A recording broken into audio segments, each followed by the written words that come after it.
ICT বইয়ের third chapter হচ্ছে সংখ্যা পদ্ধতি এবং এই সংখ্যা পদ্ধতির দুইটা অংশ আছে। আজকে আমরা প্রথম অংশ নিয়ে আলোচনা করব। মূলত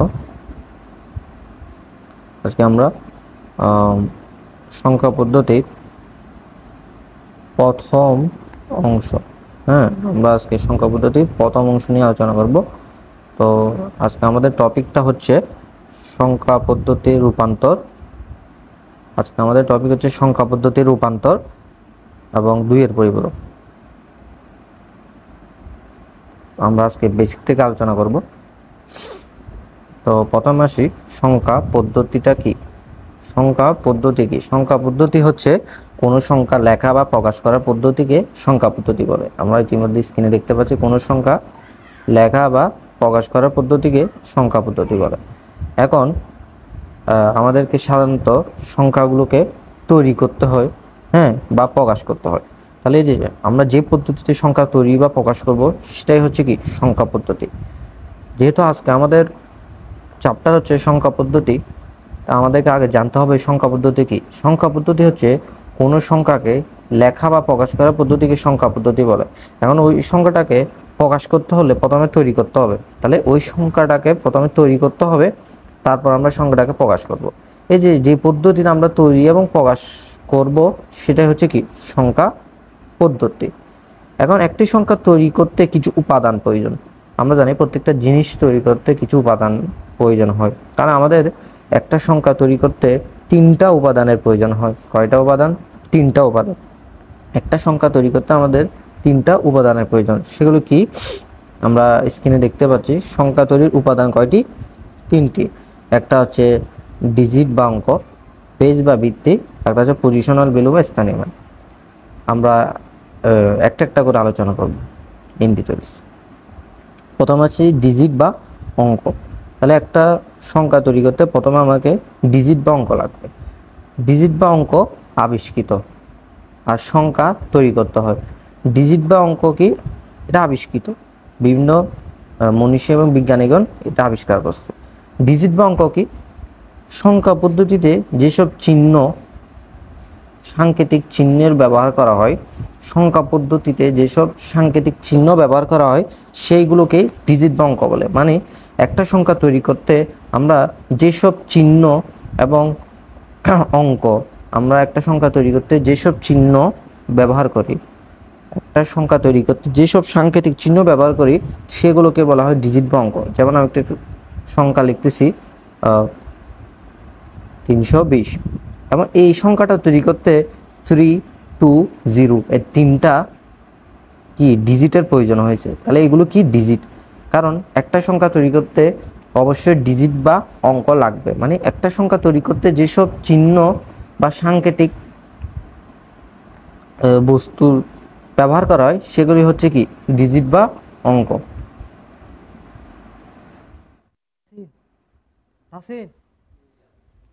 পানি কেনে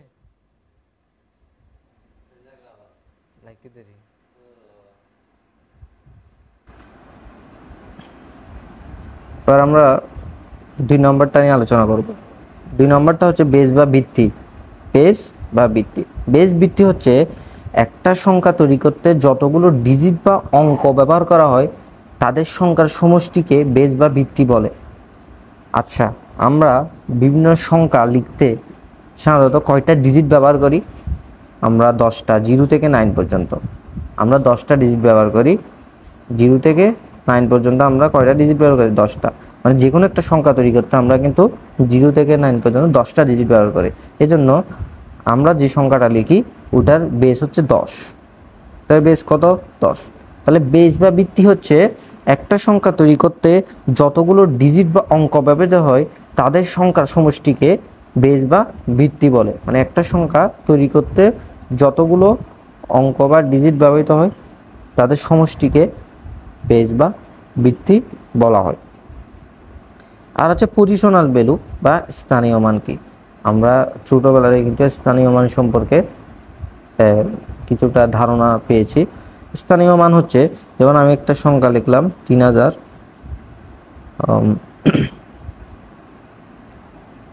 যেমন এখানে একটা আমরা সংখ্যা দেখতে পাচ্ছি এই যে 3128 আমরা একটা সংখ্যা দেখতে পাচ্ছি। এই 8 হচ্ছে একক, 2 হচ্ছে দশক, 1 হচ্ছে শতক, 3 হচ্ছে হাজার। তাহলে একক, দশক, শতক, হাজার এগুলো হচ্ছে স্থানীয় মান। তাহলে একক মানে 1, দশক মানে 10, শতক মানে 100, হাজার মানে 1000। তাহলে এখানে কিন্তু আমরা একটু যদি লক্ষ্য করি, এই প্রত্যেকটা স্থানীয় মান এর পার্থক্য হচ্ছে 10 গুণ। কত গুণ? আমরা যদি একটু লক্ষ্য করি, প্রত্যেকটা স্থানীয় মানের পার্থক্য হচ্ছে 10 গুণ। অর্থাৎ প্রত্যেকটা স্থানীয় মান 10 গুণ করে বৃদ্ধি পাচ্ছে। আর 10টা কি?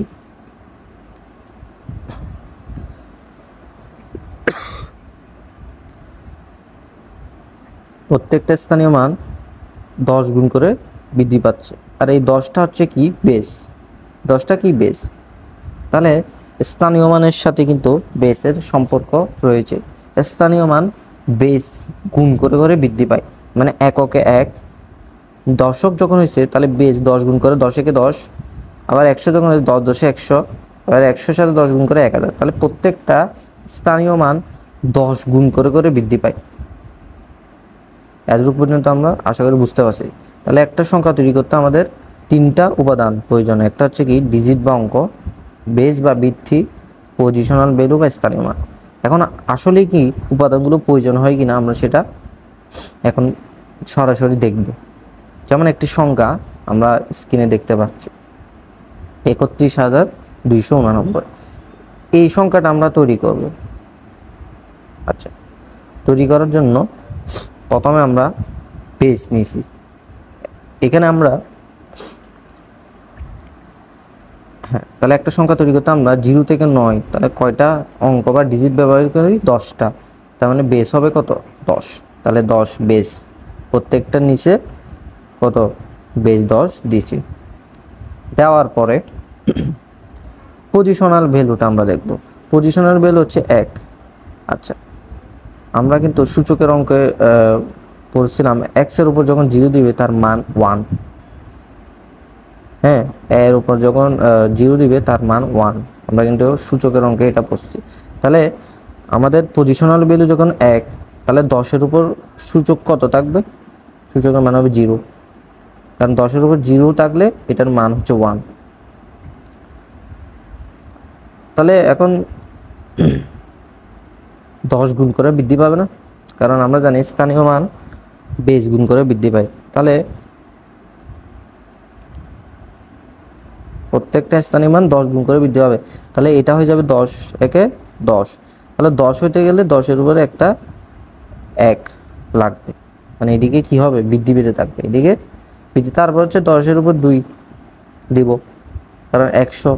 হ্যাঁ, 10 গুণ করে বৃদ্ধি পাচ্ছে প্রত্যেকটা।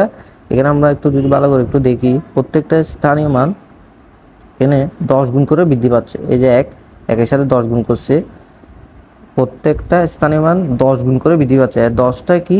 10টা হচ্ছে বেস। তাহলে স্থানীয় মান কি গুণ করে বৃদ্ধি পায়? বেস গুণ করে বৃদ্ধি পায়। দেখো 10 1 ছিল, তো প্রথম স্থানীয় মান 1, 10 গুণ করছে 10 একে 10, আবার 10 গুণ করছে 10 10 100, আবার 10 গুণ করছে 1000, আবার 10 গুণ করছে 10,000। এতটুকু পর্যন্ত আমরা বুঝতে পারছি। এখন 1 হতে গেলে 10-এর উপর কত দিতে হবে? 0। আর 10 হতে গেলে 10-এর উপর কত দিতে হবে? 1। 100 হতে গেলে কত দিতে হবে? 2, কারণ 10 10 100। আবার 1000 হতে গেলে 3, কারণ 3টা 10 গুণ করলে 1000। আর 10,000 হতে গেলে 4, 4টা 10 গুণ করলে কি হবে? 10,000 হবে। তাহলে এগুলো হচ্ছে কি? মান, মানে বেসের উপর মান দিছি। ঠিক আছে, এগুলো হচ্ছে স্থানীয় মানের মানগুলো বেসের উপর দিছি। আচ্ছা, এরপর আমাদের কি লাগবে? ডিজিট লাগবে। এই ডিজিট নিলাম 3 1 2 8 9 ডিজিট নিলাম। আচ্ছা, এই যে 9 একে 9, 8 10 80, 2 100 200, 1000-কে 1 দিয়ে গুণ করলে 1000, 3 10,000 30,000। আমরা এই সংখ্যাগুলো যোগ করলে এগুলো পাইছি। এগুলো যদি আমরা একসাথে যোগ করি আমাদের সংখ্যাটা আসছে কত, ৩১,২৯৮। এই যে ৩১,২৯৮ সংখ্যাটা পাইছি, এটা তৈরি করতে আমাদের কি কি লাগছে, বেস লাগছে, পজিশনাল ভ্যালু লাগছে, ডিজিট লাগছে। তাহলে একটা সংখ্যা তৈরি করতে আমরা আশা করি এখন বুঝতে পারছি যে 3টা উপাদানের প্রয়োজন। সেগুলো কি কি, ডিজিট, বেস, পজিশনাল ভ্যালু। এই যে সংখ্যাটা তৈরি করছি এটার পিছনে আমরা এই 3টা উপাদান পাইছি, কি কি, বেস, পজিশনাল ভ্যালু, ডিজিট।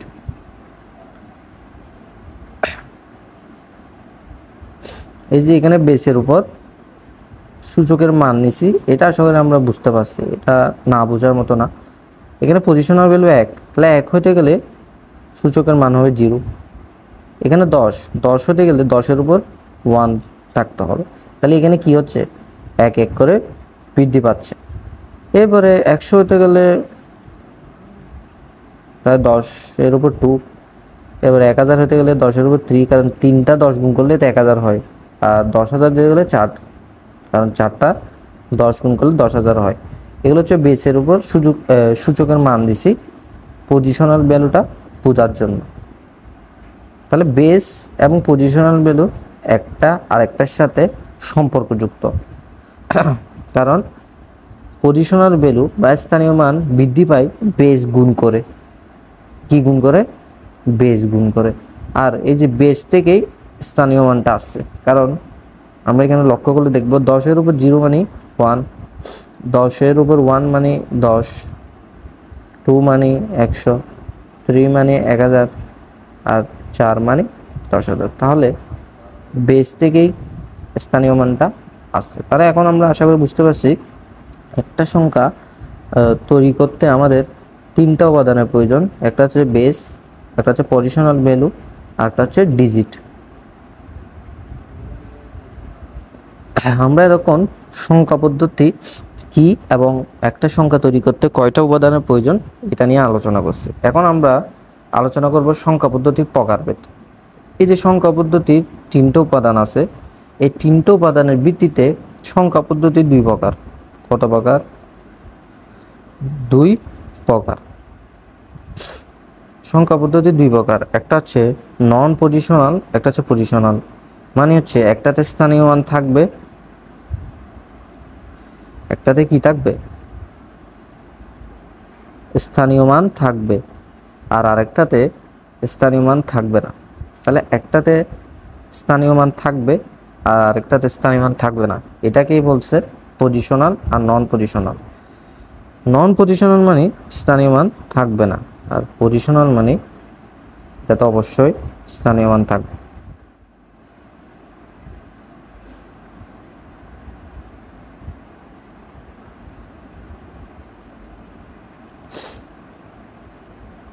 তাহলে নন পজিশনাল মানে হচ্ছে কোনগুলো, যেমন রোমান সংখ্যা।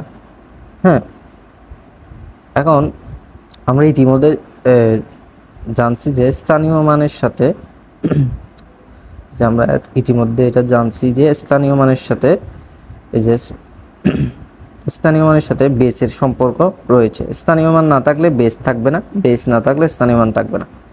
কারণ পজিশনাল ভ্যালুটা গঠিত হয় বেস গুণ করে, আর বেস থেকে মূলত স্থানীয় মানটার কি হয়, আবিষ্কৃত হয় বা তৈরি হয়। এই জন্য বেস না থাকলে স্থানীয় মানও থাকবে না।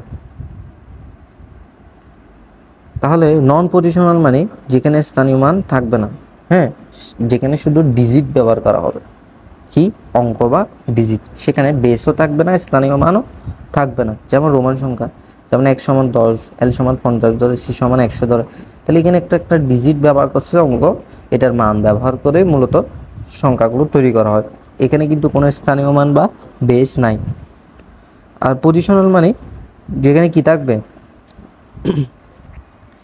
স্থানীয় মান থাকবে, আর স্থানীয় মান থাকা মানে হচ্ছে বেসও থাকবে অবশ্যই। তাহলে যেখানে বেস থাকবে, স্থানীয় মান থাকবে, সেটা হচ্ছে কি পজিশনাল সংখ্যা পদ্ধতি। এখন সংখ্যা পদ্ধতির মধ্যে মানে পজিশনাল সংখ্যা পদ্ধতি মূলত 4 প্রকার। পজিশনাল সংখ্যা পদ্ধতি কত প্রকার, পজিশনাল সংখ্যা পদ্ধতি মূলত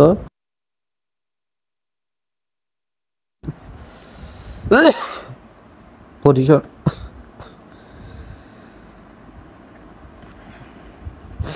পজিশনাল সংখ্যা পদ্ধতি 4 প্রকার। সেগুলো কি কি? ডেসিমেল, বাইনারি, অক্টাল, হেক্সা ডেসিমেল। তাহলে এই 4 প্রকার পজিশনাল সংখ্যা পদ্ধতি রয়েছে।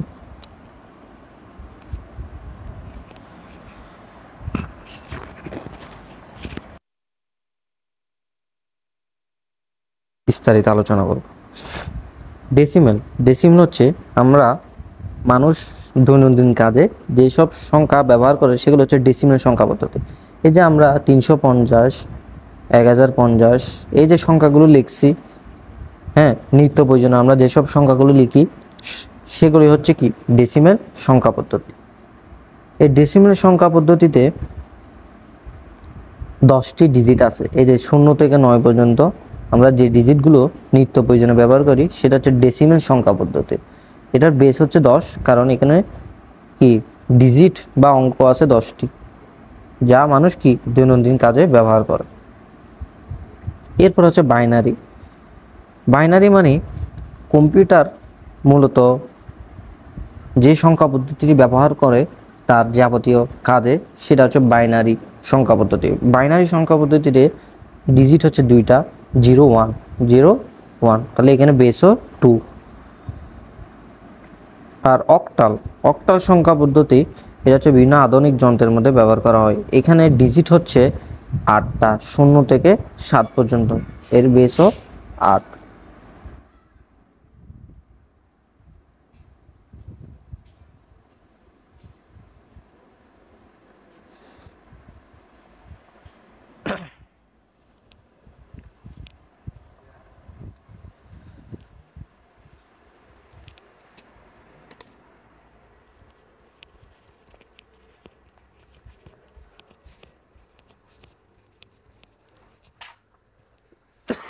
কোথায় যাচ্ছে?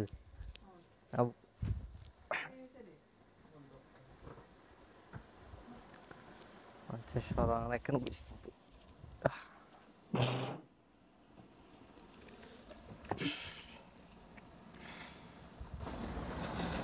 এখন আমরা আলোচনা করব হেক্সাডেসিমেল সংখ্যা পদ্ধতি। এই যে হেক্সাডেসিমেল সংখ্যা পদ্ধতি, এটা হচ্ছে সুপার কম্পিউটারে ব্যবহার করা হয়। এটার ডিজিট হচ্ছে 16টা, 0 থেকে 9 পর্যন্ত আছে, এরপর হচ্ছে এ থেকে এফ পর্যন্ত, মোট ডিজিট 16টা, বেসও 16। এখানে একটু আমরা এটা দেখব। এখানে হচ্ছে এই এর মান হচ্ছে 11, বি এর মান এর মান 10, বি এর মান 11, সি এর মান 12, ডি এর মান 13, ই এর মান 14, এফ এর মান 15। এখানে 15টা ডিজিট আছে, 16টা ডিজিট আছে, বেস 16, 0 থেকে এফ পর্যন্ত। এই 0 থেকে এফ পর্যন্ত এগুলো হচ্ছে হেক্সাডেসিমেল সংখ্যাবদ্ধ ডিজিট। এই বাইনারির বাই মানে হচ্ছে 2, তাই এখানে বেসও 2।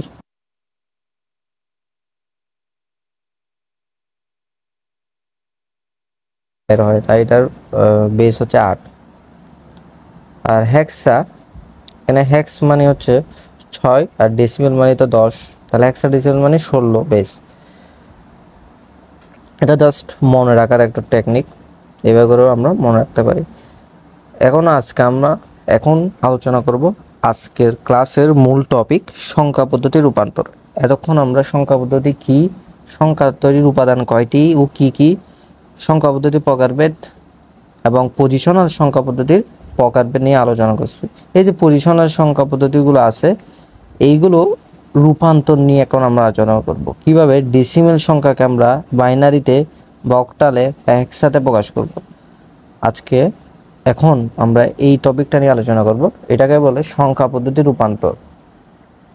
এই যে সংখ্যা পদ্ধতির রূপান্তর মানে হচ্ছে একটি সংখ্যা পদ্ধতি থেকে আরেকটি সংখ্যা পদ্ধতিতে কি করা, রূপান্তর করা। এটাই হচ্ছে মূলত সংখ্যা পদ্ধতির রূপান্তর।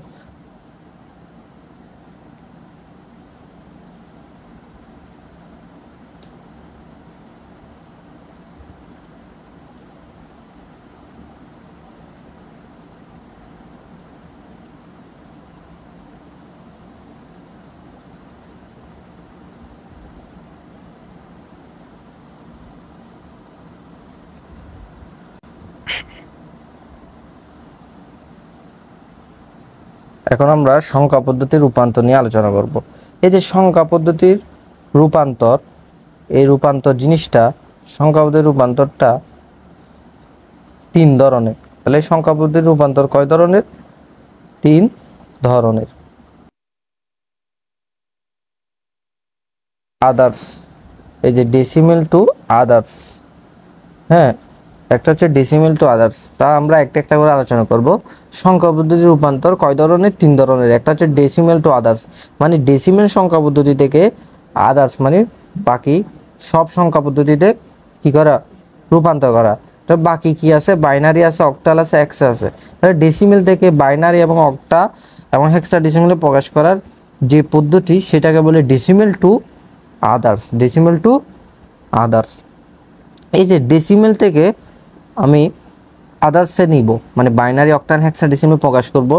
এই যে প্রকাশের পদ্ধতিটা হচ্ছে ভাগ গুণ পদ্ধতি। এটাকে কি বলে? ভাগ গুণ পদ্ধতি বা ডেসিমেল টু আদার্স।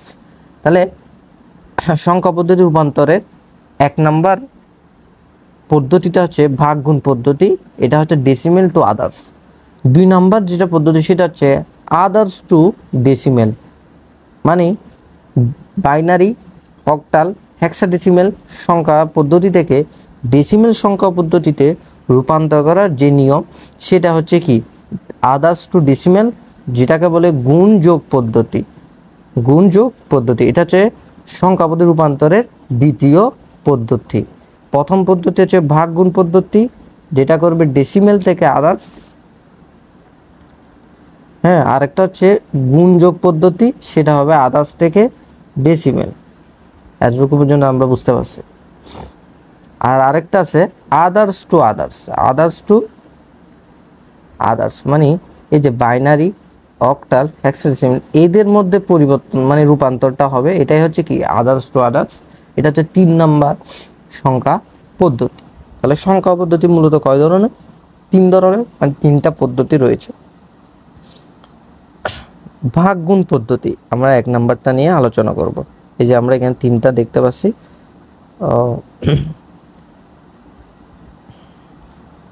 এই যে ডেসিমেল টু আদার্স, ভাগ গুণ, একটা হচ্ছে আদার্স টু ডেসিমেল গুণ যোগ, একটা হচ্ছে আদার্স টু আদার্স। আচ্ছা, এখন আমরা ডেসিমেল টু আদার্স এটা শিখব, এটা কিভাবে করে, মানে ডেসিমেল সংখ্যা পদ্ধতিকে কিভাবে বাইনারি, অক্টাল, হেক্সাডেসিমেলে প্রকাশ করব, এটাই হচ্ছে শিখব। তো আমরা একটা উদাহরণ প্রথমে করব। উদাহরণ নাম্বার 1, সেটা হচ্ছে এখানে একটা সংখ্যা দেওয়া আছে যার বেস 10। তাহলে বেস যখন 10, এটা হচ্ছে ডেসিমেল, আর এটাকে আমাকে বাইনারিতে রূপান্তর করতে হবে। বাইনারি বেস হচ্ছে 2, এটা আমরা ইতিমধ্যে জেনেছি। আচ্ছা, তাহলে এখানে যে রূপান্তরটা করব সেটা হচ্ছে ডেসিমেল টু আদার্স। তো ডেসিমেল টু আদার্সের পদ্ধতিটা হচ্ছে ভাগ গুণ পদ্ধতি, মানে দশমিকের আগে পূর্ণ সংখ্যাকে কি করব? আমরা ভাগ করব। পূর্ণ সংখ্যাকে কি করব? ভাগ করব। আর দশমিক এর পর যে সংখ্যাটা থাকবে সেটাকে গুণ করব। তাহলে ভাগ গুণ পদ্ধতি হচ্ছে দশমিকের পরের সংখ্যাকে গুণ করব এবং পূর্ণ সংখ্যা যেটা দশমিকের আগে থাকবে সেটাকে ভাগ করব। আশা করি এতটুকু পর্যন্ত বুঝছি। এখন আমরা এটা সরাসরি ম্যাথটা করে দেখাবো। যেমন তাহলে এখানে পূর্ণ সংখ্যা কত? 87। এই যে 87 লিখছি, এটাকে ভাগ করব। এখন ভাগ কি দিয়ে করব? আমরা এখানে ভাগ করব সংখ্যাটাকে যে পদ্ধতিতে রূপান্তর করব ওই পদ্ধতির বেস দিয়ে ভাগ করব। তাহলে আমরা এই যে 87.5 এই সংখ্যাটাকে বাইনারিতে রূপান্তর করতেছি, আর বাইনারির বেস হচ্ছে 2, তাহলে ভাগ করব কত দিয়ে? 2 দিয়ে, মানে যেটাতে রূপান্তর করব যে সংখ্যা পদ্ধতি ওইটার বেস দিয়ে ভাগ করব। বেস হচ্ছে কত? 2। এখন আমরা 87কে 2 দিয়ে ভাগ করব। প্রথমে ভাগ করলাম 43 দুগুণে 87। এখন আচ্ছা ভাগ করব। এখন এই ভাগের নিয়মটা খুবই গুরুত্বপূর্ণ, আমরা এটা একটু দেখব। আচ্ছা, এখন যদি 40 দুগুণে 80, এটা আমরা জানি 40 দুগুণে 80, আর 43 দুগুণে কত? 86। 43 দুগুণে 86 হলে ভাগশেষ কত থাকে? 1। এই যে ভাগশেষ যেটা থাকবে সেটা আমরা ডান পাশে এভাবে লিখে দিব। তাহলে ভাগশেষ কত? 1। ভাগশেষ সবসময় এক অন্তত থাকতেই হবে, সরি এক থাকতে হবে না, আমি ভুল বলছি, এই বিষয়টা আমি একটু আবার বলি। তাহলে প্রথমে 2 দিয়ে 87কে ভাগ করছি, তো 2 দিয়ে 87কে যাচ্ছে না, যাচ্ছে কত 43 দুগুণে 86 পর্যন্ত। তাহলে যতটুকু যাবে অতটুকু ভাগ করবো। এরপরে ভাগশেষ কত 1, এই ভাগশেষটা আমরা ডান পাশে এভাবে লিখে দেব। এবার আসে 43, এই যে 43কে ভাগ করব। আচ্ছা 21 দুগুণে কত 21 দুগুণ হয় 42, তাহলে ভাগশেষ কত 1। এই যে আমরা যদি ভাগটা করে দেখাই, এই যে সরি আমরা ভাগটা করে দেখাচ্ছি একটু, যেমন এই তো ভাগটা আমাদেরকে ক্যালকুলেটর দিয়ে করলে হবে না, এইভাবে করতে হবে। ক্যালকুলেটর দিয়ে করে যদি করা যায় করতে পারো, যেমন 2 দিয়ে কিন্তু 43কে সরাসরি যাচ্ছে না, হ্যাঁ, তাহলে আমরা কত দেব 21 দিব, তাহলে 21 দুগুণে কত 42, ভাগশেষ কত হয় 1। তাহলে ভাগফলটাকে নিচে লিখে দিব, কোন জায়গায় নিচে, এই যে ভাগফলটাকে নিচে লিখছি, ধরো এটা এগুলো নাই, হ্যাঁ আমি আর একটু পরিষ্কার করি, ধরো এগুলো কিছু নাই, হ্যাঁ এগুলো কিছু নাই। এই যে এখন আমরা এই জিনিসটা ফলো করব, এই যে 2 দিয়ে 43কে ভাগ দিছি, এই যে ভাগফল আসছে, ভাগফলটা নিচে লিখে দিব, কোথায়, এই যে নিচে লিখে দিছি 21, এবং ভাগশেষ যেটা থাকবে, ভাগশেষ কত 1, সেটা ডান পাশে এভাবে একটা তীর চিহ্নের মতো গিয়া দিয়ে লিখে দিব। তাহলে আমরা আশা করি বুঝতে পারছি। এখন আমরা নেক্সটটা দেখি, যেমন 21কে আবার এই যে 2 দিয়ে ভাগ দিচ্ছি, 21কে যখন 2 দিয়ে ভাগ দেব, আমরা যদি 21কে 2 দিয়ে ভাগ দিই, সাধারণত ভাগ যাবে না, তাহলে আমাকে হয়তো কত দিতে হবে 10 দুগুণে 20, আর ভাগশেষ 1। এই যে ভাগফল সেটা আমরা নিচে লিখে দিব, আর এই যে ভাগশেষ সেটা আমরা ডান পাশে লিখে দিব। তাহলে আমরা আশা করি বুঝতে পারছি কিভাবে ভাগটা করতে হবে।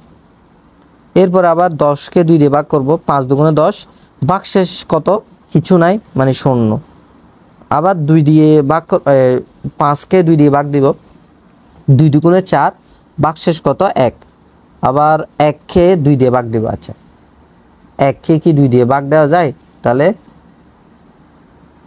2 এর 0 0 দিয়ে দেব, হ্যাঁ 0 দিলে ভাগশেষ 1, তাহলে এই যে ভাগফল কত 0 আর ভাগশেষ হচ্ছে 1, কারণ 2কে 1 দ্বারা ভাগ করা যায় না, তাই 2 এর 0 0 দিছি, ভাগশেষ কত থাকে 1।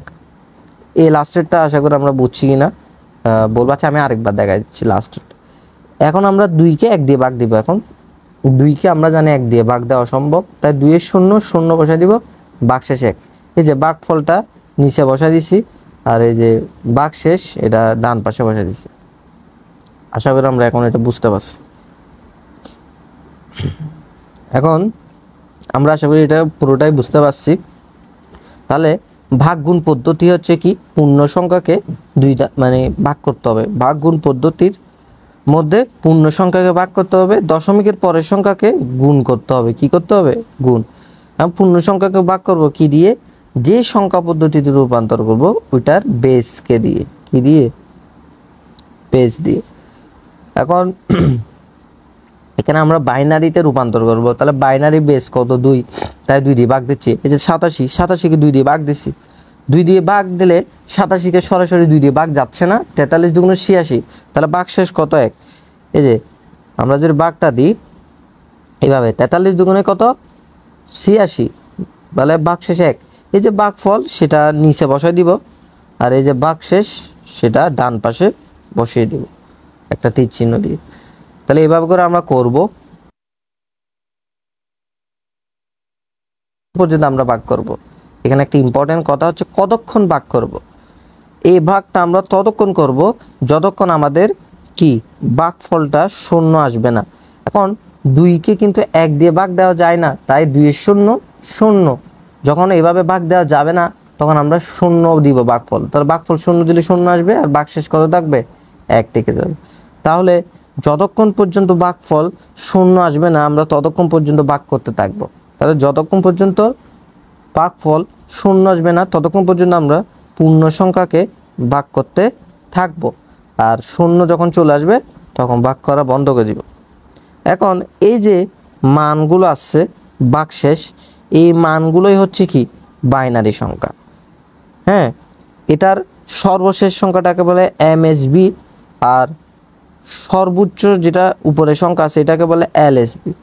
মানে উপরের সংখ্যাটাকে এলএসবি বলে আর নিচের সংখ্যাটাকে এমএসবি বলে। আমাদেরকে উপর থেকে নিচে এভাবে করে লিখতে হবে, এটাই হচ্ছে কি বাইনারি সংখ্যা। মানে এই যে 87 পূর্ণ সংখ্যা দেওয়া আছে মানে ডেসিমেলে, এই যে 87 সংখ্যাটা কোন পদ্ধতিতে আছে? ডেসিমেল। এই যে ডেসিমেল সংখ্যা পদ্ধতি আছে 87, এটার বাইনারি সংখ্যা হচ্ছে এই যে এইটা। আর এটাকে লিখতে হবে কিভাবে? পূর্ণ সংখ্যার ক্ষেত্রে কিভাবে লিখবো? উপর নিচ থেকে উপরে। পূর্ণ সংখ্যার ক্ষেত্রে লিখবো নিচ থেকে উপরে, মানে নিচ থেকে বলতে এবার 1 0 1 0 1 1 1, এটাই হচ্ছে 87 কি বাইনারি সংখ্যা। এখন আমরা পূর্ণ সংখ্যাটা না বের করছি, আমাদেরকে দশমিক সংখ্যাটাও বের করতে হবে, কারণ এখানে পুরোটাকে বাইনারিতে রূপান্তর করতে বলছে। এখন দশমিক সংখ্যাটাকে কি করব? গুণ করতে হবে। ভাগ গুণ পদ্ধতিতে দশমিকের পরে সংখ্যাটাকে গুণ করতে হবে। এখন আমরা গুণ করব কিভাবে? আমরা এখন একটু গুণ করব, এটা হচ্ছে রাফ। আচ্ছা যাই হোক, এই যে ভগ্নাংশ 0.75 আছে, কি দিয়ে গুণ করব? যে সংখ্যা পদ্ধতিতে রূপান্তর করব ওই সংখ্যা পদ্ধতির বেস দিয়ে গুণ করব। তাহলে 2, বেস হচ্ছে 2, কারণ আমরা বাইনারিতে রূপান্তর করব।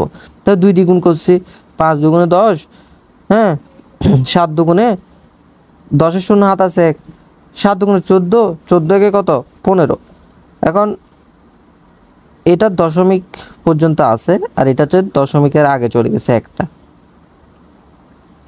এখন আমরা আবার গুণ করব, হ্যাঁ যতক্ষণ না শূন্য আসবে না ততক্ষণ পর্যন্ত আমরা গুণ করতে থাকবো। ভাগের ক্ষেত্রেও সেম, গুণের ক্ষেত্রেও সেম। এখন আমরা গুণ করব 0.50কে 2 দিয়ে। আমরা একটা তো বাইরে চলে গেছে কারণ 15 আসছে এই জন্য। এখন আমরা গুণ করব শুধু 0.50কে, 1কে না, একটাই দিকে আলাদা থাকবে। 0.50কে 2 দিয়ে গুণ করে 2 এর শূন্য 0, 5 দুগুণে 10, আবার 1 চলে আসছে বাইরে, আবার কত বাইরে 1 চলে আসছে। আচ্ছা এখন কিন্তু দশমিকের পরে কত? 0। তাহলে দশমিকের পরে যদি এরকম 0 চলে আসে আমরা গুণ করা বন্ধ করে দিব। ভাগের ক্ষেত্রে সেম, যদি ভাগফল 0 চলে আসে আমরা গুণ করা বন্ধ করে দিব। এখন এই যে দশমিকের আগে 2টা ডিজিট দেখতে পাচ্ছি, দশমিকের আগে, এটাই হচ্ছে 0.75-এর বাইনারি সংখ্যা। এখন পূর্ণ সংখ্যার ক্ষেত্রে আমরা কিন্তু নিচ থেকে উপরে হিসাব করব, আর ভগ্নাংশের ক্ষেত্রে উপর থেকে নিচে হিসাব করব। ভগ্নাংশের ক্ষেত্রে কি উপর থেকে নিচে, পূর্ণ সংখ্যার ক্ষেত্রে নিচ থেকে উপরে। এখন আমরা হিসাব করব পূর্ণ সংখ্যার ক্ষেত্রে নিচ থেকে উপরে, এই জন্য সবার নিচেরটা হবে এমএসবি আর উপর পর্যন্ত হিসাব করব সবার উপরেরটা হবে এলএসবি। এটা হচ্ছে পূর্ণ সংখ্যার ক্ষেত্রে। আর ভগ্নাংশের ক্ষেত্রে যেহেতু আমরা উপর থেকে নিচে হিসাব করব, তাই উপরেরটা হবে এমএসবি আর সবার নিচেরটা হবে কি এলএসবি। আমরা আশা করি বুঝতে পারছি। এখন এই যে 87.75 এটার বাইনারি মানটা আমরা লিখব। কিভাবে লিখব? এই যে আমরা নিচে দেখতে পাচ্ছি, এই জিনিসটা একটু দেখি। এই যে আমরা এই মানটা লিখছি 87 মানটা কিভাবে লিখছি? নিচ থেকে উপরে, নিচ থেকে উপরে। এই যে নিচ থেকে উপরে দেখো 1 1 0 1 0 ডবল, এই দশমিক আর ভগ্নাংশের মানটা উপর থেকে নিচে কত আছে? এই যে জাস্ট পূর্ণ সংখ্যাগুলো লিখবো, দশমিকগুলো না। হ্যাঁ, ভগ্নাংশের ক্ষেত্রে গুণ করে যে পূর্ণ সংখ্যাগুলো পাওয়া যাবে এদিকে দশমিকের আগে এগুলো লিখবো। কত কত? 1 1। তাই মানে 87.75 এই সংখ্যাটার বাইনারি মান হচ্ছে এটা। কোনটা? এটা 87.75, এটার বাইনারি মান কত? এত। এটা আশা করি আমরা বুঝতে পারছি। এখন আমরা আরেকটা উদাহরণ করব। এটা হচ্ছে এখন এই যে 87.75 এটা তো আমরা জানি ডেসিমেলে আছে, কারণ এটার বেস কত? 10। এখন এটাকে আমরা অক্টালে নিয়ে যাব। অক্টালে বেস কত? 8। তাহলে এখন 27.75কে প্রথমে তো বাইনারিতে নিয়ে গেছি, এখন আমরা অক্টাল সংখ্যা পদ্ধতি দিয়ে নিয়ে যাব এবং অক্টাল সংখ্যা পদ্ধতির বেস হচ্ছে 8। এখন অক্টালে নিয়ে যাব।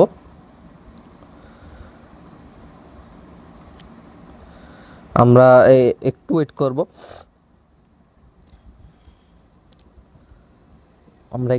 করব, সব কিছু ক্লিয়ার আছে কিনা আমরা একটু দেখবো আর কি।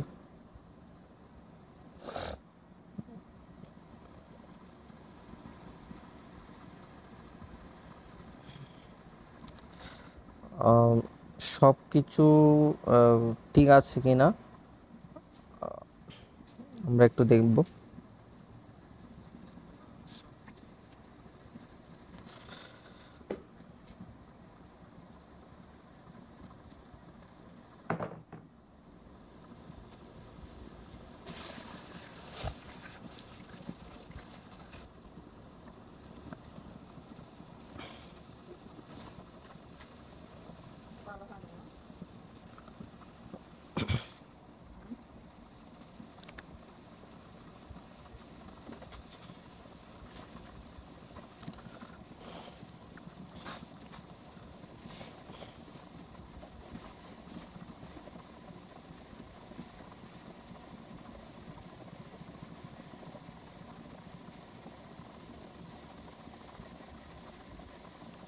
যদি বাঁকটা করে দেখাই,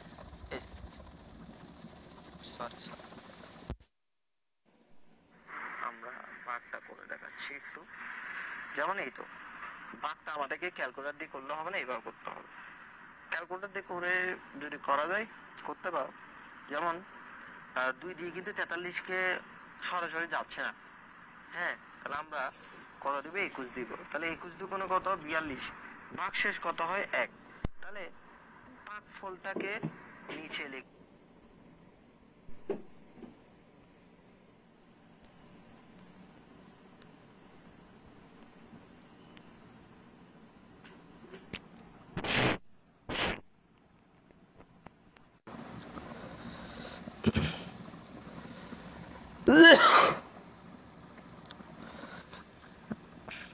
আমরা আবার লাইভে চলে আসব।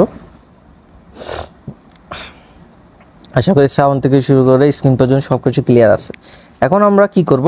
উদাহরণ 2 হচ্ছে, আমরা উদাহরণ 2 কি করব? উদাহরণ 2 হচ্ছে 87.75, এটাকে আমরা অক্টালে নিয়ে যাব। কোথায় নিয়ে যাব? অক্টালে রূপান্তর করব। এখন এটাও কি ডেসিমেল টু আদার্স, এটাও কি ডেসিমেল টু আদার্স। তো ডেসিমেল টু আদার্স মানে ভাগগুণ পদ্ধতি। তো ভাগগুণ পদ্ধতি মানে কি? হ্যাঁ, আমাদেরকে পূর্ণ সংখ্যাকে ভাগ করতে হবে। তাহলে 87কে ভাগ করব। এখন কত দিয়ে ভাগ করব? প্রশ্ন হচ্ছে কত দিয়ে ভাগ করব। আমরা 87.75কে কোন সংখ্যা পদ্ধতিতে রূপান্তর করব? অক্টালে। অক্টালের বেস কত? 8। অক্টালের বেস কত? 8। তাহলে আমরা ভাগ করব কত দিয়ে? 8 দিয়ে। অক্টালের বেস কত? 8। আমরা ভাগ করব কত দিয়ে? 8 দিয়ে। এই 87কে এখন 8 দিয়ে ভাগ দেব। এখন 8 দিয়ে 87কে কিন্তু ভাগ যায় না, 8 10 80, আর ভাগশেষ কত? 7। তাহলে এই যে ভাগফল নিচে লিখে দিব, ভাগশেষ ডান পাশে লিখে দেব। ঠিক আছে? এখন আমরা এই জিনিসটা একটু ডিস্টার্ব করতেছে। আচ্ছা, এখন আমরা 10কে 8 দিয়ে ভাগ দেব। আচ্ছা, 10কে 8 দিয়ে ভাগ দিলে শুধু 8 কয়বার যাবে? একবার যাবে। তাহলে 8 একে 8, ভাগশেষ 2, তাহলে 1। ভাগফল নিচে লিখে দিব 2, ভাগশেষ ডান পাশে লিখে দেব। তারপর হচ্ছে কত? হ্যাঁ, আচ্ছা, এখন 8কে 1 দিয়ে ভাগ দেব। আচ্ছা, 8কে কি 1 দিয়ে ভাগ করা যায়? মানে যায় না। তাহলে 8-এর শূন্য মানে না গেলে তখন ভাগফল কত হবে? 0 দিয়ে দেব। তাহলে 8-এর শূন্য 0, ভাগশেষ 1। তাহলে যে 0 ভাগফল নিচে লিখে দিব, আর ভাগশেষ 1 ডান পাশে লিখে দেব। তাহলে এখন 0 চলে আসছে, তাহলে আমাদের ভাগ প্রক্রিয়া বন্ধ করতে হবে। তাহলে যতক্ষণ পর্যন্ত 0 আসবে না আমরা ভাগ করতে থাকবো। 0 চলে আসলে ভাগ প্রক্রিয়া বন্ধ করব। এখন শূন্যটা কেন দিতে হয়েছে, কারণ 8কে 1 দিয়ে ভাগ যায় না, তাই 8 এখানে স্বাভাবিকভাবে আমাকে শূন্য দিতে হবে। 8 এর শূন্য শূন্য, ভাগশেষ 1। আমরা একটু আজানের বিরতি দিব।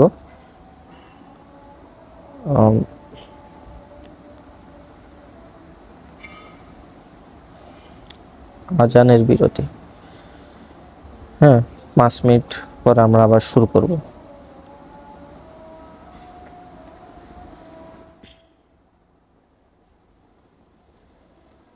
আজানের বিরতি। তাহলে আমরা আবার ভিডিওর ওই পার্টে চলে যাই, যতটুকু পর্যন্ত আমরা আলোচনা করছিলাম। এখন হচ্ছে আমরা পূর্ণ সংখ্যাকে তো আমরা ভাগ করছি, এখন আমরা দশমিক সংখ্যাকে কি করব, গুণ করব। যেহেতু এটা হচ্ছে ভাগ গুণ পদ্ধতি, দশমিক সংখ্যাকে গুণ করব। কত দিয়ে গুণ করব? বেস দিয়ে, মানে যে সংখ্যা পদ্ধতি রূপান্তর করব সেটার বেস দিয়ে গুণ করব। তাহলে বেস কত? 8। তাহলে 8 দিয়ে গুণ 40 8 আছে 4, আর 56 56 60, তাহলে 6.00। তার দশমিকের পরে কিন্তু 00 চলে আসছে। দশমিকের পরে 0 আসলে আমরা গুণ প্রক্রিয়া বন্ধ করে দেব। তাহলে 87.75 এটা হবে। আমরা জানি পূর্ণ সংখ্যার ক্ষেত্রে নিচ থেকে উপরে হিসাব করব, আর নিচ থেকে উপরে হিসাব করলে পূর্ণ সংখ্যার ক্ষেত্রে সবার নিচেরটা হচ্ছে এমএসবি, উপরেরটা এলএসবি। আর পূর্ণ সংখ্যার ক্ষেত্রে পূর্ণ সংখ্যার ক্ষেত্রে আমরা নিচ থেকে উপর হিসাব করব, সেক্ষেত্রে নিচেরটা হচ্ছে এমএসবি, উপরেরটা এলএসবি। ভগ্নাংশের ক্ষেত্রে উপর থেকে নিচে হিসাব করব, সেক্ষেত্রে উপরেরটা এমএসবি, নিচেরটা এলএসবি। এখন তাহলে পূর্ণ সংখ্যা যদি অক্টাল সংখ্যা পদ্ধতি লিখি তাহলে কত হবে? এই যে 1 2 7, 1 2 7 আর 6 দশমিকের পরে, তাহলে এই 127.6 বেস কত? 8। এটাই হচ্ছে অক্টাল সংখ্যা, কত? 27.75। তাহলে এই যে 27.75, এটার অক্টাল সংখ্যা কত? 127.6। তাহলে আশা করি আমরা প্রথম রূপান্তরটা বুঝতে পারছি, যেটা হচ্ছে কি ডেসিমেল টু আদার্স। কিভাবে আমরা ডেসিমেল থেকে আদার্স মানে ভাগ গুণ পদ্ধতি, সেটা আমরা আশা করি বুঝতে পারছি। তো আজকে আমরা মেইনলি আলোচনা করব সংখ্যা পদ্ধতির রূপান্তর 2 নিয়ে। কালকে আমরা 1 নিয়ে আলোচনা করছিলাম, আজকে আমরা সংখ্যা পদ্ধতির রূপান্তর 2 নিয়ে আলোচনা করব। তো সংখ্যা পদ্ধতির রূপান্তর 2 হচ্ছে আদার্স টু ডেসিমেল, হ্যাঁ, মানে আদার্স থেকে ডেসিমেলে রূপান্তর করতে হবে। আদার্স মানে আমরা জানি বাইনারি, হ্যাঁ, অক্টাল আর হেক্সাডেসিমেল। তাহলে বাইনারি, অক্টাল, হেক্সাডেসিমেল এই 3 সংখ্যা পদ্ধতি যে কোনো একটিকে ডেসিমেলে রূপান্তরের পদ্ধতি হচ্ছে আদার্স টু ডেসিমেল পদ্ধতি। এবং আদার্স টু ডেসিমেল হচ্ছে কি, আমরা এটা একটু দেখব। আদার্স টু ডেসিমেল হচ্ছে গুণ যোগ পদ্ধতি। কি পদ্ধতি? গুণ যোগ পদ্ধতি। যে কালারটা একটু হ্যাঁ, এখন মনে হয় বোঝা যাবে আশা করি। হ্যাঁ, গুণ যোগ পদ্ধতি মানে প্রথমে গুণ করব তারপর যোগ করব, এটাই হচ্ছে মূলত গুণ যোগ পদ্ধতি। আর এটা কিভাবে করব, তো আমরা একটা উদাহরণের মাধ্যমে অঙ্কটা বুঝাবো। তো উদাহরণটা আমরা একটু দেখি। এখানে একটি বাইনারি সংখ্যা দেওয়া আছে, কারণ আমরা জানি বাইনারি সংখ্যার বেস হচ্ছে কত? 2। এখানে বেস 2 দেওয়া আছে, যেহেতু এটা বাইনারি সংখ্যা। এখন বাইনারি সংখ্যাকে ডেসিমেলে নিতে হবে। ডেসিমেলের বেস কত? 10। ডেসিমেলের বেস কত? 10। এখন আমরা বাইনারি সংখ্যাটাকে ডেসিমেলে রূপান্তর করব। কিভাবে করব আমরা একটু এটা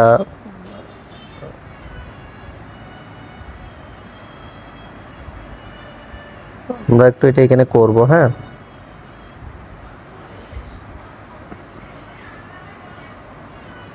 হ্যাঁ,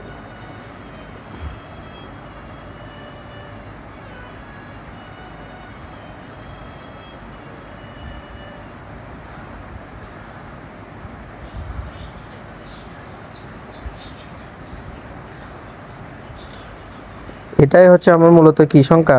বাইনারি সংখ্যা। মানে এই সংখ্যাটাকে আমাকে কি করতে হবে? ডেসিমেলে রূপান্তর করতে হবে। এখন আমি এই সংখ্যাটাকে কি করব, ডেসিমেলে রূপান্তর করব। সেটা কিভাবে করব, প্রথমে এই সংখ্যার প্রত্যেকটি ডিজিটকে কি করব, প্রত্যেকটি ডিজিটকে এই সংখ্যার প্রত্যেকটি ডিজিটকে কি করতে হবে, আমাকে বেস দিয়ে গুণ করতে হবে। কিসের বেস, আমার প্রশ্নে যেই সংখ্যা পদ্ধতি দেওয়া থাকবে, মানে আমার প্রশ্নে দেওয়া আছে কি বাইনারি সংখ্যা পদ্ধতি। তো বাইনারি সংখ্যা পদ্ধতির বেস কত, বেস হচ্ছে 2। তাহলে আমাকে কি করতে হবে, এই 2 দিয়ে গুণ করতে হবে। তাহলে আমাকে যে সংখ্যা পদ্ধতিটি উদ্দীপকে বা প্রশ্নে দেওয়া থাকবে সেই সংখ্যা পদ্ধতির বেস দিয়ে কি দিয়ে, বেস দিয়ে প্রত্যেকটা ডিজিটকে গুণ করব। তাহলে আমরা একটু দেখতেছি, আমরা এখানে কি করতেছি, গুণ করব আর যোগ করব। প্রত্যেকটা সংখ্যাকে বেস দিয়ে গুণ করব আর যোগ করব।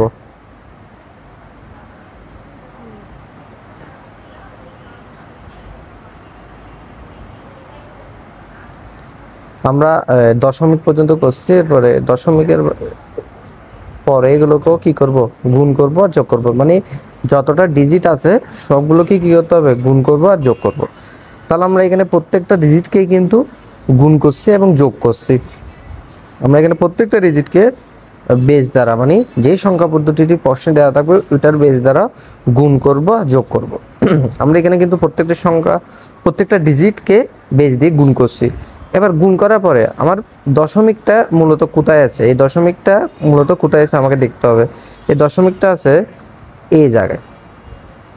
আমরা একটু ভালো করে লক্ষ্য করব, এটা হচ্ছে দশমিকের পরে আর এটা হচ্ছে দশমিকের আগে, মানে পূর্ণ সংখ্যা।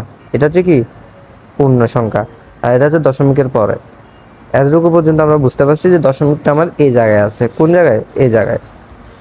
এখন এই যে দশমিকের ঠিক আগে 2 এর সূচক দিব 0, কি দিব 0।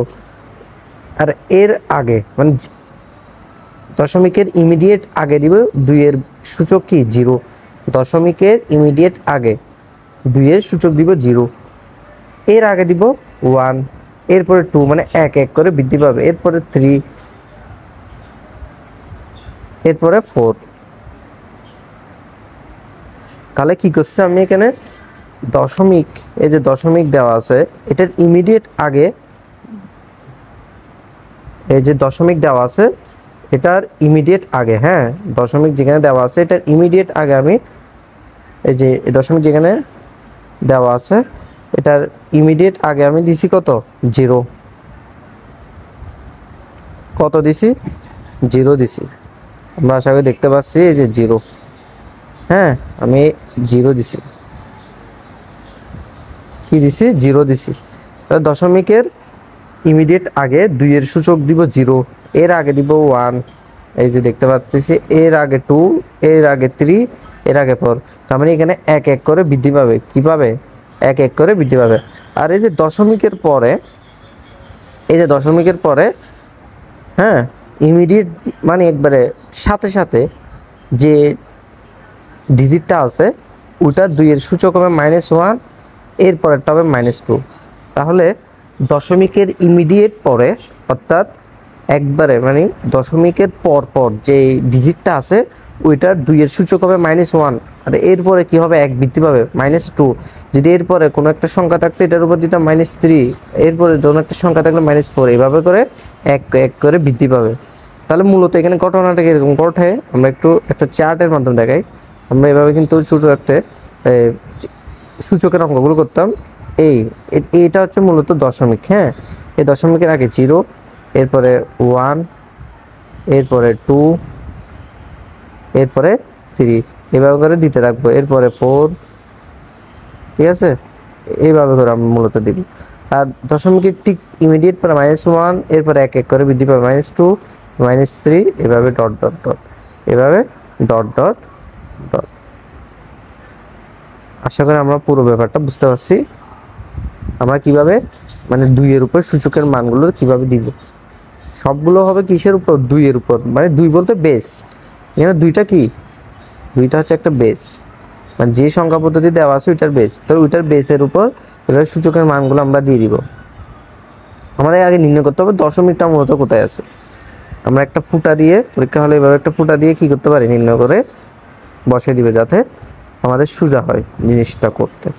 এবার আমরা নেক্সট স্টেপে যাব। নেক্সট স্টেপ, আচ্ছা এই যে আমরা এখানে 1 ইন্টু 2^4, আচ্ছা 2 এর উপর 4 দিলে কত হয়, 2 দুগুণে 4, 4 দুগুণে 8 গুণে 16, তাহলে 1 ইন্টু 16।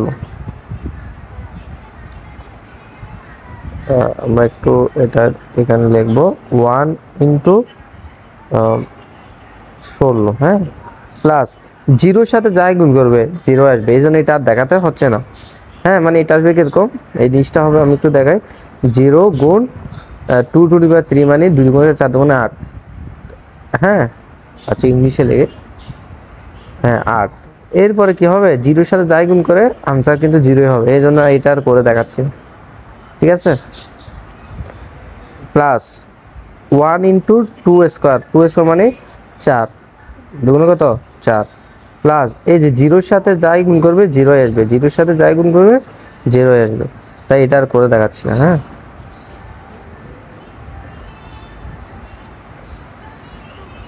আবার আমরা কিন্তু সূচকের অঙ্কের মধ্যে এই জিনিসটা করছি, এটা আমি একটু দেখাই।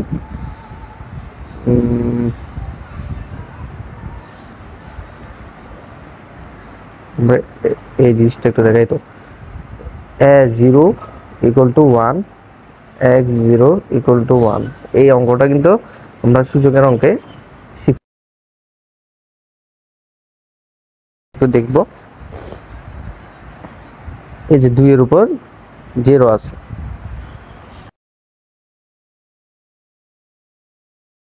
হবে তাহলে 1 ইন্টু 1, ঠিক আছে। প্লাস এবার আসবে দশমিকের পরে হিসাবটা, মানে মাইনাসের হিসাবটা কিভাবে করব।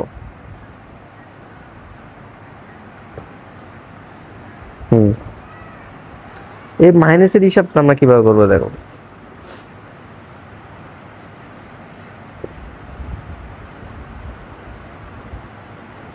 হ্যাঁ আমরা এই যে 2 - 1, এটা আমরা কিভাবে করব।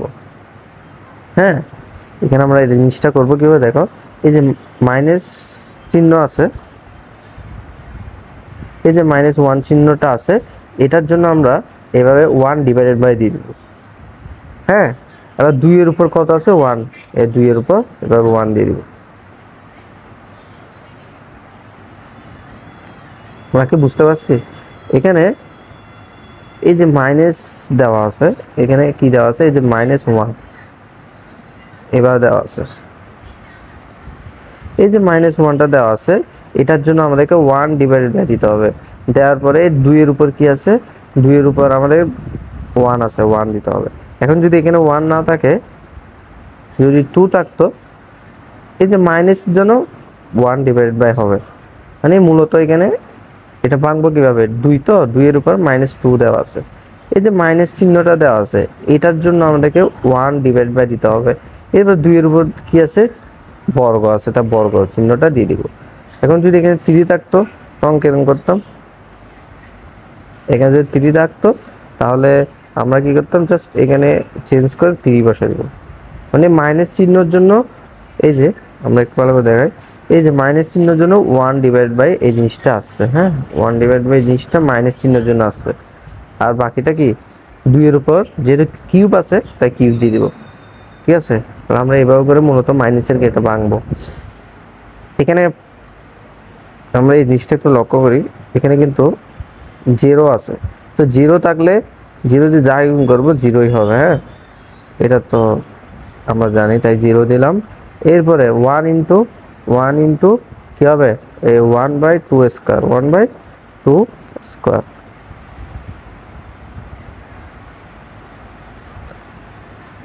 আমার সাউন্ড থেকে শুরু করে আশা করি সব কিছু ক্লিয়ার আছে। সবাই একটু ক্লাসটা শেয়ার করে দিবে এবং বন্ধুদেরকে মেনশন করে দিবে।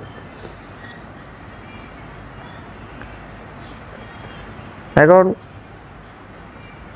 এমন এই জিনিসটা আরেকটা জিনিস আছে, এটাকে আমরা ভাঙতে হবে একটু, এটা আমি দেখাচ্ছি ভাঙে। যেমন এখানে দেওয়া আছে কি 1 ইন্টু 1/2², এখানে কিছু নয়, মানে মনে মনে একটা 1 আছে, তাহলে একে একে উপরে 1, আর 2² মানে কত 4, তো 4 একে কত হবে, মানে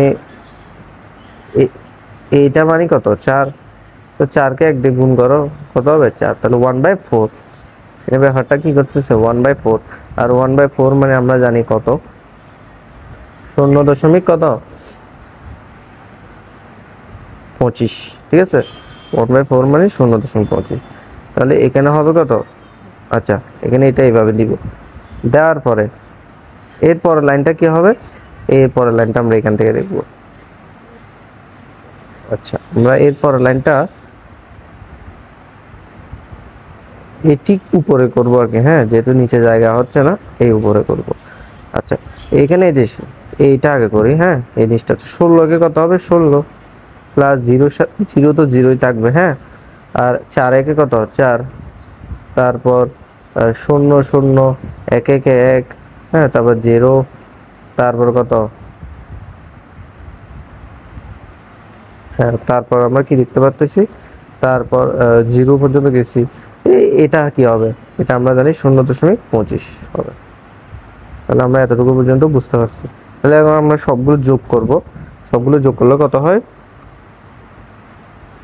এটা প্লাস চিহ্ন, হ্যাঁ প্লাস চিহ্ন। আচ্ছা তাহলে 21.25 কত হয় 21.25, তাহলে 21.25 হচ্ছে কি আমার আনসার। তাহলে আমার প্রশ্নে যে এই যে মানটা দিছে এটা কি বাইনারি, এই যে একটা বাইনারি সংখ্যা দিছে, হ্যাঁ এই বাইনারি সংখ্যাটা ডেসিমেলে করলে কত হয় 21.25, 21.25, আনসারটা কত 21.25।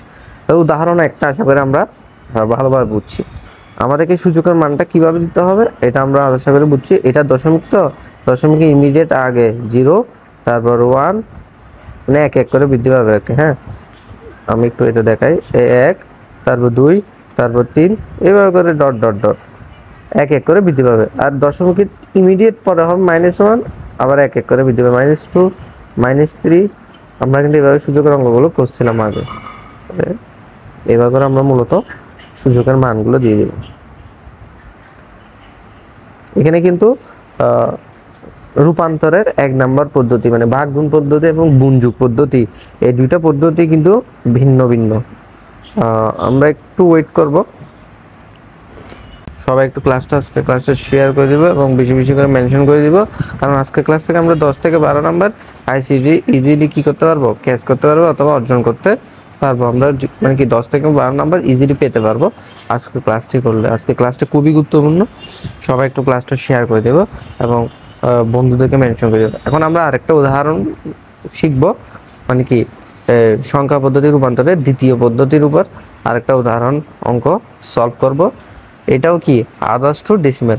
তো এখানে আদার্স মানে এখানে কি দেওয়া আছে, এখানে যে সংখ্যাটা দেওয়া আছে এটা হচ্ছে কি অক্টাল সংখ্যা পদ্ধতি। কি সংখ্যা পদ্ধতি, অক্টাল, হ্যাঁ এখানে যেটা দেওয়া আছে এটা হচ্ছে অক্টাল সংখ্যা পদ্ধতি। এখন এই অক্টাল সংখ্যা পদ্ধতি এটাকে আমাকে ডেসিমেল নিতে হবে, ডেসিমেলের বেস হচ্ছে 10 আর অক্টাল সংখ্যা পদ্ধতির বেস হচ্ছে 8। আচ্ছা যাই হোক এটা তো আমরা জানি, আর আমরা মূলত করব অঙ্কটা। তো অঙ্কটা আমাদেরকে করার আগে কি করতে হবে, আমরা জানি আদার্স টু ডেসিমেল করার সময় যে সংখ্যা পদ্ধতিটি প্রশ্নে দেওয়া থাকবে ওইটার বেস দিয়ে প্রত্যেকটা ডিজিটকে গুণ করতে হবে। আমি এই 73.5 এর প্রত্যেকটা ডিজিট 7, 3 এবং 5কে কি করছি বেস দিয়ে গুণ করছি। বেস দিয়ে গুণ করার পরে এখানে দশমিক আছে কোথায়, এই মূলত এখানে আমি একটা ফোঁটা দিয়ে কিন্তু দশমিকটা দেখা দিয়েছি। দশমিকের ইমিডিয়েট আগে বেসের সূচকের মান হবে 0, এর আগে হবে কত 1, আর এর ঠিক পরে ইমিডিয়েট -1 হবে। তাহলে আমরা আশা করি দেখতে পাচ্ছি অলরেডি এগুলো দেওয়া আছে। এরপর আমরা নেক্সট স্টেপে যাব। নেক্সট স্টেপে কি করছি, এই 8 এর উপর 1 থাকলে আমরা সাধারণত জানি 8 এর উপর মানে 1 থাকলে 8ই হয়। 8 এর উপর 1 থাকলে 8 হবে। তো 7 8 56, আর 80 মানে 1, আমরা কিছুক্ষণ আগে পড়ছি 0 মানে 1 হয় সূচকের ক্ষেত্রে। তো এটা আমরা আশা করি জানি। তাহলে 801 3 কে কত হবে 3 হবে। আর এখানে এই যে -1, 8 -1 এটাকে কিভাবে ভাঙবো, এখানে আমরা এই যে মাইনাস চিহ্নটা দেখতে পাচ্ছি, এই যে মাইনাস চিহ্ন এটার জন্য মাইনাস, এবার 1 ডিভাইড বাই দিতে হবে। এরপরে 8 এর উপর কত আছে 1 আছে, এই 8 এর উপর 1 দিব। 7 এর উপর 1 থাকা মানে 1/8, ঠিক আছে, এটা হবে কি 1/8, তাহলে 5 × 1/8 আমরা এটা দিছি। একটু আমরা তাড়াতাড়ি যাব, অলরেডি দেখতে পাচ্ছি আমরা 5 × 1/8 দিছি। হ্যাঁ, আমরা দেখতে পাচ্ছি স্ক্রিনে। আচ্ছা, আমরা এখানে 5 × 1/8টা দিছি, দেওয়ার পরে আমরা নেক্সট স্টেপে যাব। 56 3, আর এখানে কত, মানে 5/8, এটা আমরা ক্যালকুলেটর দিয়ে ভাগ দেবো। 5/8 দিলে কত হয়, 0.625, 0.625। তো আমরা এগুলো সব যোগ করব, যোগ করলে কি পাবো আমরা, 59.625। এটাই হচ্ছে ডেসিমেল সংখ্যা। কত, এটা হচ্ছে কত, 73.5। এই যে 73.5 অক্টাল সংখ্যা আছে, দেওয়া ছিল, এটার ডেসিমেল হচ্ছে কত, 59.625, ঠিক আছে। তাহলে আনসার হবে কত, 59.625। এটা কি 73.8-এর ডেসিমেল সংখ্যা। আশা করি আমরা বুঝতে পারছি রূপান্তর দুইটা সংখ্যা পদ্ধতির। এখন আমরা সংখ্যা পদ্ধতির রূপান্তর 3-এ চলে যাব। হ্যাঁ, আমরা সংখ্যা পদ্ধতির রূপান্তর 3-এর মধ্যে চলে যাব। 3টা হচ্ছে কি, আদার্স টু আদার্স। কি, others to others. Others to others মানে হচ্ছে বাইনারি। কি কি আদার্সের মধ্যে কি কি আছে আমরা একটু দেখব। আদার্সের মধ্যে আছে কি, বাইনারি, তারপর আছে কি অক্টাল, তারপর হেক্সাডেসিমাল। এইগুলোর মধ্যেই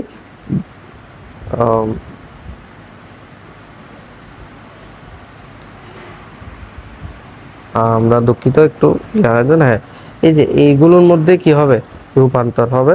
এগুলোর মধ্যে যে রূপান্তরটা হবে সেটাই হচ্ছে কি আদার্স টু আদার্স। আমরা আশা করি বুঝতে পারছি।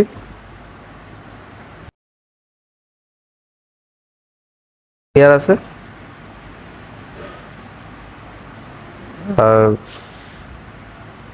সবকিছু যদি ক্লিয়ার থাকে, সবাই একটু মনোযোগ দিয়ে ক্লাসটা করব, এবং যত পারি ক্লাসটা একটু শেয়ার করে দিব এবং বন্ধুদেরকে মেনশন দিয়ে দিব। হ্যাঁ, ক্লাসটা যত পারি শেয়ার করব এবং বন্ধুদেরকে মেনশন দিয়ে দিব।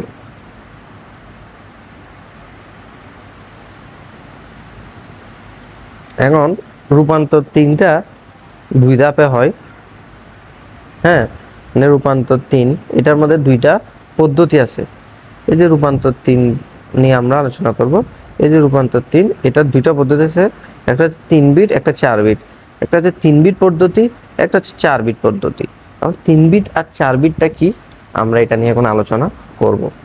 3 বিট এবং 4 বিটটা কি মূলত, আমরা এখন এই জিনিসটা নিয়ে আলোচনা করব। 3 বিট এবং 4 বিটটা কি মূলত, আমরা এখন এটা নিয়ে আলোচনা করব।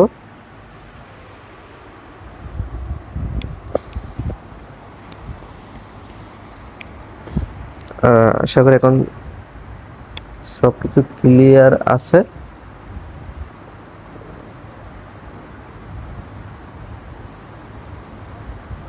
আশা করি সবকিছু এখন ক্লিয়ার আছে এবং দেখা যাচ্ছে। আচ্ছা, দুঃখিত একটু। এখন আমরা 3 বিট এবং 4 বিট পদ্ধতি নিয়ে আলোচনা করব। আচ্ছা, 3 বিট এবং 4 বিটটা কি? আচ্ছা, আদার্স। এই আদার্সের মধ্যে কি কি আছে, অক্টাল আছে, বাইনারি আছে, হেক্সাডেসিমাল আছে। এই যে অক্টাল থেকে বাইনারি, হ্যাঁ, অথবা এই যে অক্টাল থেকে বাইনারি, অথবা বাইনারি থেকে যে অক্টালে রূপান্তরটা করব, এটা হচ্ছে 3 বিট পদ্ধতি। কি পদ্ধতি? 3 বিট পদ্ধতি। আমরা একটু কালারটা চেঞ্জ করব। এই যে অক্টাল থেকে বাইনারি এবং বাইনারি থেকে অক্টালে যাব, এটা হচ্ছে কি পদ্ধতি? 3 বিট পদ্ধতি। আর বাইনারি থেকে হেক্সাডেসিমাল এবং হেক্সাডেসিমাল থেকে বাইনারিতে রূপান্তর করব, এটা হচ্ছে 4 বিট পদ্ধতি। আশা করি আমরা বুঝতে পারছি 3 বিট এবং 4 বিট পদ্ধতি কি।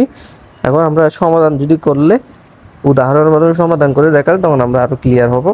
3 বিট মানে এখানে কোড হচ্ছে 4 to 1, আর 4 বিট মানে কোড হচ্ছে 8 4 to 1, মানে 4টা।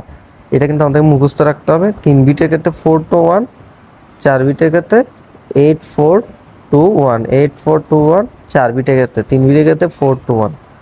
আচ্ছা, এটা আমরা মনে রাখবো। এখন আমরা একটা উদাহরণ করব। এখানে একটা দেখতে পাচ্ছি 703.0 5। এটা কি? এটা একটা অক্টাল সংখ্যা, বেস হচ্ছে 8, এটাকে হেক্সাডেসিমেলে নিব। আচ্ছা, অক্টাল থেকে হেক্সাডেসিমেলে প্রকাশ করব। এখন এখানে আরেকটা জিনিস সবার জানা থাকতে হবে, আমরা অক্টাল থেকে কি করতে হবে, বাইনারিতে নিতে হবে।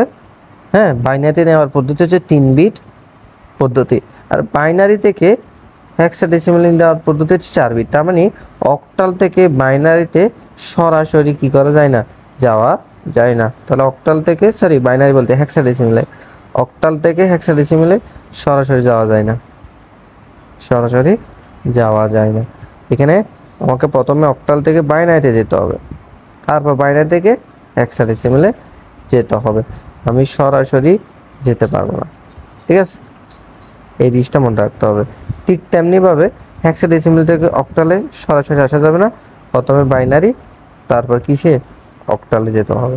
কিন্তু আমি কি করতে পারবো, বাইনারি, অক্টাল থেকে সরাসরি বাইনারি, বাইনারি থেকে অক্টালে যেতে পারবো, আবার বাইনারি থেকে হেক্সাডেসিমেল, আবার হেক্সাডেসিমেল থেকে বাইনারিতেও যেতে পারবো। কিন্তু হেক্সাডেসিমেল থেকে অক্টালে অথবা অক্টাল থেকে হেক্সাডেসিমেলে সরাসরি সরাসরি যাওয়া যাবে না, বাইনারির মাধ্যমে যেতে হবে। প্রথমে বাইনারিতে প্রবেশ করতে হবে, এরপরে কি করতে হবে, আমাকে যেতে হবে, মানে রূপান্তরটা করতে হবে।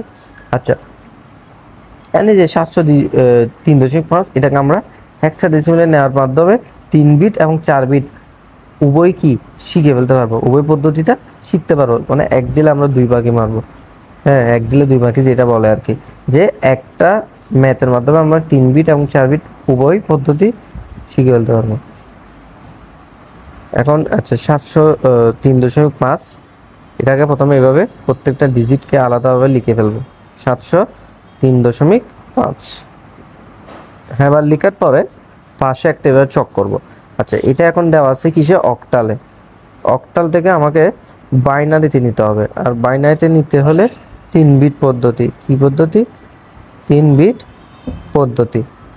আচ্ছা, আমরা 3 বিট পদ্ধতি, তো প্রথমে প্রত্যেকটা ডিজিটকে এভাবে লিখবো, আলাদাভাবে লিখবো। লেখার পরে একটু ভাগ করে লিখতে হবে। হ্যাঁ, একটু ভাগ করে লিখবো। লেখার পরে একটা চার্ট করব। হ্যাঁ, চার্ট করে এদিকে লিখবো অক্টাল, আর এখানে 4 2 1, 4 2 1, ওই যে কোড, এটা 3 বিটের কোডটা কি, এই যে আমরা দেখছি 4 2 1, এই লেখাটা লিখবো। লেখার পরে অক্টালে কি কি দেওয়া আছে বাম পাশ থেকে লিখে যাব, 7 0 3 5, 7 0 3 5 লিখে যাব। লেখার পরে এখন আমরা এইখানে এই কাজটা করতে হবে মূলত এখন। আচ্ছা, এটা জুম হবে না। এখন এখানে আমরা একটু ভালো করে দেখব। আচ্ছা, এই যে 7 হইতে এখানে কোন কোন সংখ্যাটা লাগবে। আচ্ছা, 4 5 6 7 তিনটাই লাগবে, তাহলে তিনটার উপর এভাবে 1 দিয়ে দিব। যেটা যেটা লাগবে এটার উপর কি দিয়ে দেব, 1, এভাবে করে 1 দিয়ে দিব, যেটা যেটা লাগবে। এখন 0 0 করতে কিন্তু এখানে কোনোটাই লাগবে না, তাই 0 দিয়ে দিব। মানে যেটা লাগবে আমার, মূলত যে সংখ্যাটা লাগবে, এখানে যে সংখ্যাটা আছে এটা গঠন করতে আমার যে সংখ্যাটা লাগবে ওটার উপরে 1 দিব, আর যে সংখ্যাটা লাগবে না ওটার উপরে 0 দিব। এখন 0 তৈরি করতে কি কোনো সংখ্যা এটা লাগবে, এখানের মধ্যে কোনোটা সংখ্যা লাগবে না, তাই আমরা এখানে 0 দিছি। এবারে 3 তৈরি করতে, 3 এই সংখ্যাটা তৈরি করতে আমাদের লাগবে কি 2 এবং 1। দেখো ভালো করে একটু, আমরা এই জিনিসটা দেখো, এই যে 3, এই যে 3টা তৈরি করতে আমার কি কি লাগবে, 2 1, তাই 2 1 এর মধ্যে বক্সের মধ্যে কি দিব, 1 দিয়ে দিব। 4টা লাগবে না, তাই এটার মধ্যে 0 দিয়ে দিব। আমরা আশা করি এখন বুঝতে পারছি। এরপরে 5 তৈরি করতে আমার কি কি লাগবে, 4 লাগবে, 1 লাগবে, তাই 4 এর বক্সে 1, 1 এর বক্সে 1 দিয়ে দিব। আর 2 লাগবে না, তাই 0 দিয়ে দিব। 2 লাগবে না, তাই 0 দিবে। তার মানে যে সংখ্যাটা লাগবে আমার, এই যে বাম পাশের সংখ্যাগুলো তৈরি করতে যেই সংখ্যাটা লাগবে ওটার উপর কি দিব, ওটার বক্সে 1 দিয়ে দিব, আর যেটা লাগবে না ওটার বক্সে 0 দিয়ে দিব। আমরা আশা করি বুঝছি। এভাবে দিলে এই যে আমরা যে সংখ্যাটা এখন পাইছি এটাই হচ্ছে মূলত বাইনারি সংখ্যা। এটাই কি বাইনারি সংখ্যা। এখন আমরা কি করব, এই বাইনারি সংখ্যাগুলো লিখে দিব। কিভাবে লিখবো, প্রথমে 7 দিয়ে শুরু করব। 7 এই কোন পাশ থেকে লিখবো, বাম পাশ থেকে ডান পাশ। তাহলে এই যে 7 লিখছি, 7-এর মধ্যে আমরা এই জিনিসটা একটু পরে করবো। আচ্ছা, এই 7-এর মধ্যে 1 1 1, এই যে বাম পাশ থেকে ডান পাশে লিখছি, ঠিক আছে। এরপর জিরো, জিরোটা কি, 0 0 0, আমরা কালারটা একটু চেঞ্জ করে নিই, 1 1 1 0 0 0, ঠিক আছে। এরপর আমরা 3টা নিব, 3তে কি 0 1 1, এই যে 0 1 1 বাম পাশ থেকে ডান পাশে। এবারে 5 লিখবো, হ্যাঁ 5 লেখার সময় কি লিখবো, 1 0 1 1 0 1, এই আমরা এখন লিখে ফেলছি না, এই লিখে ফেলছি। এই লিখে ফেলার পরে হচ্ছে আমাদের নেক্সট কাজটা শুরু হবে। কি হবে, নেক্সট কাজটা শুরু হবে।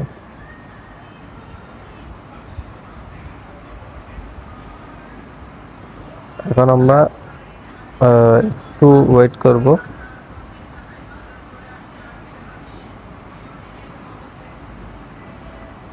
আমরা এটা একটু মুছে দিব, হ্যাঁ, যাতে আমি লিখে লিখে বোঝাতে পারি, আমি যাতে লিখে লিখে বোঝাতে পারি, তাই এটা মুছে দিলাম। আশা করি সবাই বুঝতে পারবে।